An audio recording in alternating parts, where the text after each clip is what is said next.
আমি রুমে বিশ্রাম নিতে গিয়ে শুয়ে পড়লাম। হঠাৎ মনে হলো কেউ আমার পাশে শুয়ে আছে। চোখ খুলতেই দেখি শ্বশুর আমার পাশে শুয়ে আছেন। তাকে দেখে আমি হতবাক হয়ে গেলাম। শ্বশুর আবার ভুলে গেলেন যে আমি তার বউ নই, আমি তার ছেলের বউ। আমি তাড়াতাড়ি নিজেকে মুক্ত করে বললাম, আমি আম্মুজি নই। কিন্তু তিনি নিজের আবেগে মগ্ন ছিলেন। এত বয়সে এসে তার এই উত্তেজনা দেখে আমি হতবাক হয়ে গেলাম। তারপর তিনি আমার হাত ধরে টেনে নিলেন। তারপর শ্বশুর বললেন, আমি তোমার সৌন্দর্য দেখে মুগ্ধ হয়েছি। বুঝলাম তিনি ভুলে গেছেন তিনি কার সাথে আছেন। তারপর আমার সাথে যা হলো তা কখনো কল্পনাই করতে পারিনি। আমার নাম লায়লা। আমি অনেক সুন্দর দেখতে, শরীরের গঠন আর নাই বা বললাম। একটু স্বাস্থ্যবান হওয়ায় আমাকে নাকি আরো বেশি সুন্দর লাগে, এটা সবাই বলতো। আমার গল্পগুলো তোমরা শুনো কিন্তু সাবস্ক্রাইব করো না। দয়া করে গল্পগুলো ভালো লাগলে ভিডিওটি লাইক, শেয়ার এবং চ্যানেলটি সাবস্ক্রাইব করো প্লিজ। আমার স্বামী বাইরে কাজ করতেন এবং বাড়ি ফিরে বিশ্রাম নিতেন। গত কয়েকদিন ধরে গৃহস্থালির কাজের চাপে আমি খুব ক্লান্ত ছিলাম। আমরা নববিবাহিত আর আমার স্বামী সদ্য চাকরি পেয়েছেন। তিনি আমাকে তার সাথে বাইরে থাকার জন্য নিয়ে যেতে চেয়েছিলেন, কিন্তু বিয়ের খরচের কারণে আমি তাকে বলেছিলাম স্থায়ী হওয়ার পরে যেন আমাকে নিয়ে যায়। আমার স্বামী কাজে চলে যাওয়ায় আমাদের পরিবারও তাকে ছেড়ে চলে যেতে হয়েছিল। শ্বশুরবাড়ির সবাই অন্য শহরে থাকতেন। এই বাড়িটি আমার স্বামীর নামে ছিল এবং আমাদের বিয়ের পর আমরা এটি কিনেছিলাম। বিয়ের এক সপ্তাহ পরে শ্বশুর শাশুড়ি আমাদের বাড়ি ছেড়ে চলে যান। আজ আমার স্বামী বাইরে আর আমি একা। তিনি তার বাবা মাকে আমাদের বাড়িতে রেখেছিলেন যাতে তারা আমার সাথে থাকতে পারে। ক্লান্ত হয়ে রেল স্টেশন থেকে ফিরে আমি রুমে বিশ্রাম নিতে গিয়ে শুয়ে পড়লাম। হঠাৎ মনে হলো কেউ আমার পাশে শুয়ে আছে। আমার আতঙ্কে চোখ খুলতেই দেখি শ্বশুর আমার পাশে শুয়ে আছেন। তাকে দেখে আমি হতবাক হয়ে গেলাম। তার উপস্থিতি আমার কাছে অদ্ভুত মনে হলো, কিন্তু তিনি স্বাভাবিকভাবেই বললেন, সুমনা, তুমি খুব ক্লান্ত, আরামে ঘুমাও। আমি তাড়াতাড়ি বললাম, বাবা, আমি সুমনা নই, আমি লয়লা, আপনার ছেলে রিপনের বউ। তাড়াতাড়ি দরজার কাছে গিয়ে আওয়াজ করতে লাগলাম। শ্বশুরবাড়িতে শ্বশুরের এভাবে আসাটা খুব অদ্ভুত লাগছিল। হঠাৎ আমার শাশুড়ি ঘরে ঢুকে জানতে চাইলেন, তোমার শ্বশুর এখানে কি করছেন? তারপর বিব্রত হয়ে বললেন, তোমার শ্বশুর স্মৃতিভ্রংশে ভুগছেন, তাই হয়তো ভুল করে এখানে এসেছেন। আমি তখনই স্বস্তি পেলাম। শ্বশুরের ভুল বোঝার কারণে এই ঘটনা ঘটেছে, যা আমার কাছে ভয়ানক ছিল। এটি অন্যায় ছিল, কিন্তু আমার শ্বশুর স্মৃতিভ্রষ্টতার কারণে ভুল করে আমার রুমে এসেছিলেন। আমি দরজা বন্ধ করিনি, কারণ আমরা দুজনেই এই বাড়িতে একা থাকতাম। আমি আবার শুয়ে পড়লাম, কিন্তু ঘুমাতে পারছিলাম না। আমার স্বামী এখন বাইরে থাকে, তাই আমাকে শ্বশুর শাশুড়ির সাথে থাকতে হয়। প্রায় 2-3 মাস ধরে আমি একাই ছিলাম। সদ্য বিবাহিত হওয়ায় স্বামীর ইচ্ছা মেনে নেওয়া ছাড়া আর কোনো উপায় ছিল না। আমার স্বামীর পরিবার আমাদের বাড়িতে এলো। আমার শ্বশুর স্মৃতিভ্রষ্ট ছিলেন, যা আমাকে চিন্তিত করেছিল। এতদিন আমি জানতাম না, কিন্তু এখন বুঝতে পারলাম তার সাথে থাকা কঠিন হবে। বিয়ের পর পুরো 1 সপ্তাহ শ্বশুর শাশুড়ি আমাদের বাড়িতে ছিলেন। সেই সময় শ্বশুরের অসুস্থতার কোনো লক্ষণ দেখিনি, কিন্তু স্বামী চলে যাওয়ার পর তার স্মৃতিভ্রষ্টতা প্রকাশ পেল। এ অবস্থায় তার যত্ন নেওয়া কঠিন হবে। সারা রাত এভাবে ভাবতে ভাবতে সকালে রান্নাঘরে গেলাম নাস্তা করতে। তখনই শ্বশুর এসে হাত জোড় করে দাঁড়ালেন। আমি চিন্তিত হয়ে বললাম, কি ব্যাপার বাবা, এভাবে হাত জোড় করে দাঁড়িয়ে আছেন কেন? শ্বশুর বললেন, রাতে আমি ভুলে গিয়েছিলাম কোনটা আমার রুম আর কোনটা আমার বউয়ের। খুবই লজ্জিত। আমি যদি জানতাম এমনটা হতো না। ভবিষ্যতে যদি ভুল করি ক্ষমা করবেন। আমি বললাম, বাবা, আপনি আমার বর। যা হয়েছে ভুলে যান। এরপর তাকে বাইরে পাঠিয়ে চা নিয়ে আসলাম। আমারও খারাপ লাগছিল, কিন্তু শ্বশুরকে বিব্রত দেখে বুঝলাম আমারও ভুল ছিল। আমরা সবাই মিলে নাস্তা করলাম। তবে আমি আমার স্বামীকে খুব মিস করছিলাম। তিনি প্রতি কয়েক ঘন্টা পর পর ফোন করতেন। শাশুড়িও আমাকে খুব ভালোবাসতেন। আমাদের দিনগুলো ভালোই যাচ্ছিল। শ্বশুর শাশুড়ির আচরণে আমি অনেক হাসতাম। এটা একটা মজার ঘটনা ছিল। যখন আমার স্বামী ফোন করলেন, আমি বললাম, শ্বশুর শাশুড়ির সাথে থাকায় আমি একাকিত্ব অনুভব করছি না। তিনি বললেন, এজন্যই তাদের এখানে রেখে গেছেন। একদিন বিকেল 5টা, গরমের দিনে আবহাওয়া ভালো ছিল। আমি কিছুটা বাতাস নিতে বারান্দায় গেলাম। দোলনায় বসে মোবাইল ব্যবহার করছিলাম। হঠাৎ শ্বশুর এসে বললেন, তোমার হাত অনেক সুন্দর, তুমি অনেক সুন্দর, তোমাকে আগের মতোই সুন্দর লাগছে। এটা শুনে আমি লজ্জা পেলাম এবং উঠতে চাইলাম। তিনি আমার হাত ধরে টেনে নিলেন। আমি রেগে বললাম, বাবা, আপনি কি করছেন? তিনি হেসে বললেন, লায়লা, আমি তোমার সাথে রোমান্স করব না? তোমার সৌন্দর্য দেখে মুগ্ধ হয়েছি। বুঝলাম তিনি ভুলে গেছেন তিনি কার সাথে আছেন। শ্বশুর আবার ভুলে গেলেন যে আমি তার বউ নই, আমি তার ছেলের বউ। আমি তাড়াতাড়ি নিজেকে মুক্ত করে বললাম, আমি আম্মু জি নই।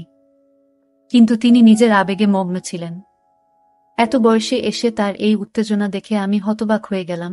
এই সময় মা ঠান্ডা হাওয়া খেতে খেতে বারান্দায় এসে জিজ্ঞেস করলেন, কি ব্যাপার, কোনো সমস্যা আছে?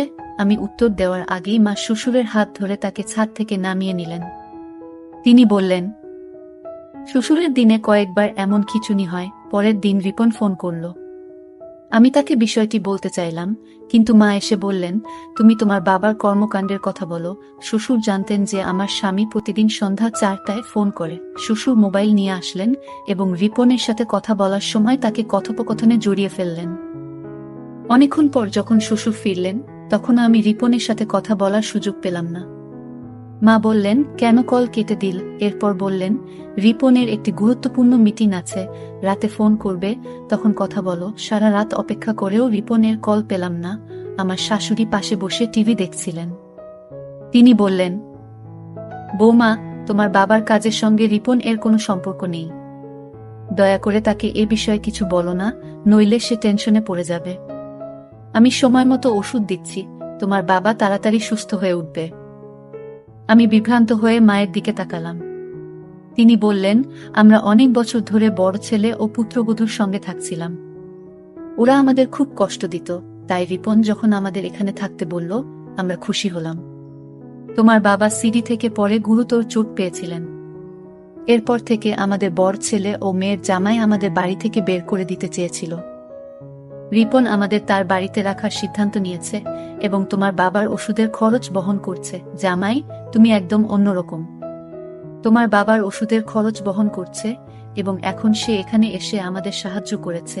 এখানে বসবাস করে আমি স্বস্তি পাচ্ছি। আগে ভয় ছিল যে রিপন তার ইচ্ছামতো বিয়ে করে বর পুত্রবধূর মতো কাউকে নিয়ে আসবে, কিন্তু তোমার সঙ্গে থেকে এখন স্বস্তি পাই। ছেলেটাও ভালো আর মেয়ের ভালো, তাই রিপনকে কিছু বলবেন না, যেন চিন্তিত না হয়। তোমার বাবার অবস্থা আগের থেকে ভালো, কিন্তু রিপন তার বাবা মায়ের প্রতি খুব সদয়। তিনি আমাদের সমস্যার সমাধানের জন্য আমাদেরকে তার বাড়িতে নিয়ে এসেছেন। যদি বলো তোমার বাবার খিঁচুনি আছে, রিপন কষ্ট পাবে এবং হয়রানি করবে। আমাদের সে ছাড়া আর কোনো সাপোর্ট নেই। আমরা ছোট ছেলে বাড়ি থেকে বের হলে কোথায় যাব? শ্বশুর শাশুড়িকে এই বৃদ্ধ বয়সে কোথায় নিয়ে যাব? মায়ের কথা শুনে মন ভেঙে যায়। বড় ছেলে ও পুত্রবধূর অবহেলার কারণে শ্বশুর শাশুড়ি তাদের বাড়ি ছেড়ে চলে এলেন। আমি শ্বশুর শাশুড়ির কষ্ট বুঝি, কারণ আমার বাবা মাও চলে গেছেন। রিপন এর বাবা মায়ের প্রতি ভালোবাসা দেখে খুব খুশি হই। শ্বশুরের নানা কাজ আমাকে দুশ্চিন্তায় ফেলত। কখনো তিনি আমার কাছে আসতেন, কখনো কোলে নিয়ে যেতেন, কখনো প্রশংসা করতেন, যা আপত্তিকর মনে হতো।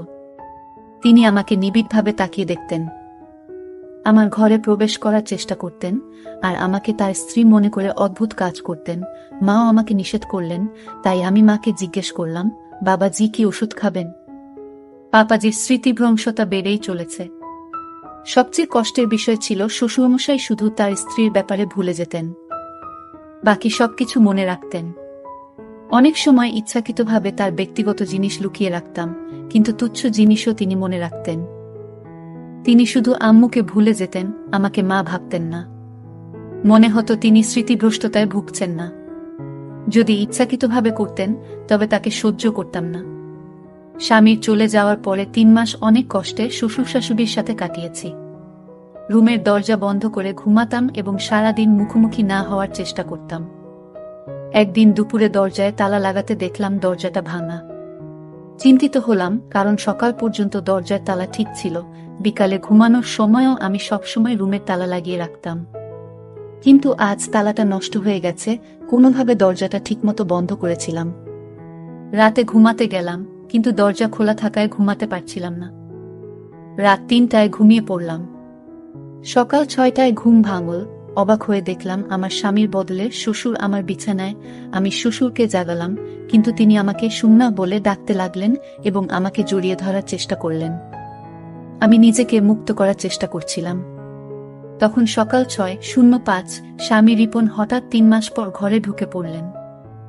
আমি নাইট ড্রেস পরা ছিলাম, শ্বশুরও রুমে ছিলেন। রিপন আমার মুখে জোরে থাপ্পড় মারলেন এবং বললেন, আমি বিশ্বাস করতে পারছি না যে তুমি এমন কাজ করেছ। তার কথায় আমি হতভম্ব হয়ে পড়লাম। অশ্রু গড়িয়ে পড়ল। তাকে বোঝানোর চেষ্টা করলাম, এটা আমার দোষ নয়। বাবা যে স্মৃতিভ্রংশ আছে, তাই তিনি আমার রুমে এসেছেন। আমি তাকে সবকিছু সত্যি বললাম এবং বললাম মা ও বাবা উভয়ই আমাকে সমর্থন করবে। তখন অবস্থা ছিল যেমন আকাশ ভেঙে পড়ার মতো। বুঝতেই পারিনি যে দুজনেই এমন দ্রুত রং বদলাবে। তখন শাশুড়ি কাঁদতে দেখে বলেছিলেন, রিপন, আমি তো তোমাকে আগেই বলেছিলাম তোমার স্ত্রী চরিত্রহীন। ওর আচার ব্যবহার খুব খারাপ। আমি অনেকদিন ধরে তোমাকে বলছি যে তোমার স্ত্রী তোমার বাবাকে পটানোর চেষ্টা করছে, সে তোমাকে ছাড়া থাকতে পারছে না, তাই এমন করছে। শাশুড়ি মা আরও বলেন, ও তোমার বাবার নয়, তোমার স্ত্রীরই দোষ। এই মেয়েটা খারাপ। মা তখন কান্নায় ভেঙে পড়লেন, আর আমি তাকিয়ে দেখছিলাম কতটা সহজে মিথ্যা বলছে সে। শ্বশুর বলল, তোমার স্ত্রী আমাকে প্রলুব্ধ করেছে। বলল, আমার সাথে রাত কাটাবে না, বললে তোমাকে আমাদের সম্পর্কে মিথ্যা বলবে এবং আমাদের এই বাড়ি থেকে বের করে দেবে। বাবা বললেন, আমি একজন সৎ মানুষ, আমি কখনো কোনো নারীর দিকে তাকাইনি। আমি এই বৃদ্ধ বয়সে এমন পাপ করতে পারি না। তোমার স্ত্রীর কথায় আমার কোনো বিশ্বাস নেই। রিপন এর মুখ রাগে লাল হয়ে গেল। সে কিছু না বলে আমার হাত ধরে বলল, তুমি আমার মা বাবাকে কষ্ট দিচ্ছ, তোমার লালসা পূরণ হচ্ছে না বলে আমার টার্গেট হয়ে গেছ। গত 2 মাস ধরে আম্মু আমাকে প্রতিদিন ফোন করে তোমার কিছু ছবিও পাঠিয়েছে, কিন্তু আমি আম্মুর কথা বিশ্বাস করিনি। আমার বিশ্বাস ভেঙে দিয়েছ। আজকে আমার সব ভুল ভেঙে গেল। মা বারবার বলার পরেও আমি যদি না আসতাম তাহলে কিছুই জানতাম না। আমি স্বামীর পায়ে ধরে বললাম, তুমি জানো তোমার বাবা স্মৃতিভ্রষ্টতায় ভুগছেন। তিনি সকালে এক শূন্যতা থেকে আমার রুমে আসেন, আমাকে মা মনে করেন। আজও তেমন কিছু হয়েছে। আমি জানি না মা তোমাকে কি বলেছে, কিন্তু বিশ্বাস করো, আমি চরিত্রহীন নই।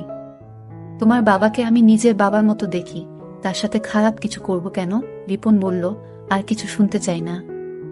সব শেষ। আমি বললাম, ভগবানের দোহাই, এসব বলো না, আমার সংসার ভেঙে যাবে। আমি মা বাবাকে অনুরোধ করেছি সত্যি বলার জন্য, কিন্তু কেউ কিছু বলল না। তিনি বললেন, আমি এমন কিছু করছি না, আমার স্বামীকে প্রতারণা করিনি। তোমার বাবার সাথে সম্পর্ক থাকা মানে আরও লোকের সাথেও সম্পর্ক থাকতে পারে। আমি কখনোই তোমাকে বোকা বানাইনি। আমার স্বামী বলল, তুমি বারবার বোকা বানানোর চেষ্টা করছো। আমি আর বোকা হব না। বাবার মিথ্যা কথা বলার রোগ নেই। রিপন চুপচাপ ছিল। তারপর বলল, তুমি এখান থেকে চলে যাও। স্বামী আমাকে ধাক্কা দিয়ে বাড়ি থেকে বের করল। আমি মাথা ঘুরে পড়ে গেলাম। জ্ঞান ফিরলে দেখি আমি হাসপাতালের বিছানায়। আমার বিধবা বোন পাশে বসেছিল। স্বামীর সাথে সুখ না পেয়ে বোনের দুঃখ ভাগ করে নিচ্ছিলাম। আমার বোন আমাকে বলল, তুমি কি করেছ? আমি বললাম, কিছু না। বোন বলল, আমি সব জানি। শ্বশুর শাশুড়ি তোমার বিরুদ্ধে ষড়যন্ত্র করেছে। তুমি কান্না থামাও, তারপর সব খুলে বলো। আমি সব খুলে বললাম আমার বোনকে। সব শুনে সে বলল, তুমি এতটা বোকা কেন হলে? এতদিন চুপ করে সহ্য করলে কেন? তোমার স্বামীকে বললে না কেন? তোমার শ্বশুরবাড়ির লোকেরা কেন এমনটা করছে? আমি জানতাম না কি করতে হবে। রিপন আমাকে বাড়ি থেকে বের করে দিয়েছে। দিদি বলল, এমন লোকের সাথে থাকার কোনো মানে নেই যে তোমাকে বিশ্বাস করে না। তোমার শাশুড়িও খারাপ ব্যবহার করেছে। প্রায় 1 সপ্তাহ পর রিপন ডিভোর্স পেপার পাঠাল।